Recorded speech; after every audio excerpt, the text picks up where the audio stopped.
And that was Tubular Bells by Mike Oldfield. It was also used for the theme tune from the film The Exorcist.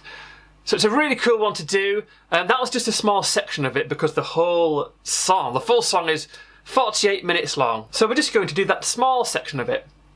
And that first part is a really cool one to do if you're just starting out because it is just your right hand and with single notes. The only thing which might be a little bit difficult is getting your head around the timing, but we'll take a look at that.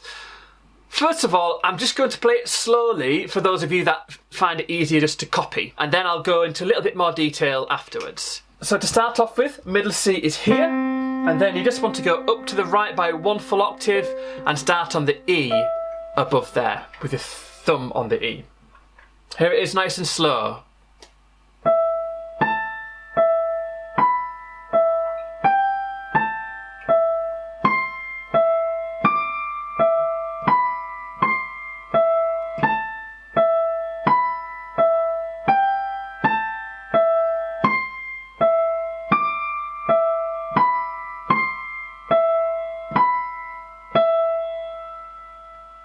Okay, and in the example I showed you, I played that through twice. So let's just go into a little bit more detail for those of you that need it. Okay, so it starts with your thumb on the E, and then your third finger goes up to the A, back to the E, fourth finger on the B, thumb back to the E, and then your second finger on the G, and then third finger on the A, back to the E, fifth finger on the C, return to the E again, 5 then shifts up to the D, back to the E with your thumb, and then you're going to put your third finger on the B, and then your fourth on the C, and then your thumb goes back down to the E.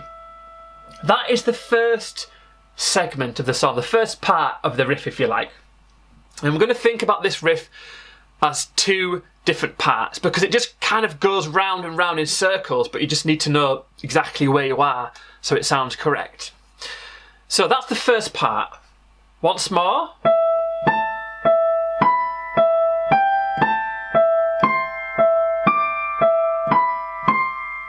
Okay, and the timing, the reason why it sounds a little bit strange and mysterious and the timing sort of feels a bit lopsided is because it's in 4/4 time, so 4 crotchet beats per bar, but then every now and again it goes into 3 crotchet beats per bar, 3/4. So we're just going to have a very quick look at the timing for those of you that need it. So it starts off with an upbeat, just a tiny segment of a bar to lead you into it on the and then it goes into the first beat, like this. And 1, and 2, and 3, and 4, and then the next bar goes into a 3 beats per bar. Okay, so it goes 1, and 2, and 3, and. Okay? And 1, and 2, and 3, and 4, and 1, and 2, and 3, and. Okay? And then the second part is pretty much the same as what you've just done, but there's a couple of extra notes on the end of it. Like this. Apart from it doesn't play an extra E because you've just played the E at the end of the first part of the riff. So it starts on the A.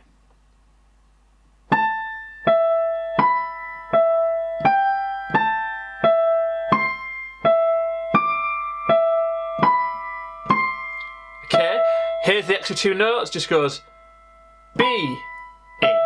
So it's pretty much the same but with the B and the E on the end. And what I want you to do there, the fingering is the same as the first part. 5, 5, 3, 4. But here, I want you to put your 4th on the B to bring it down from the C.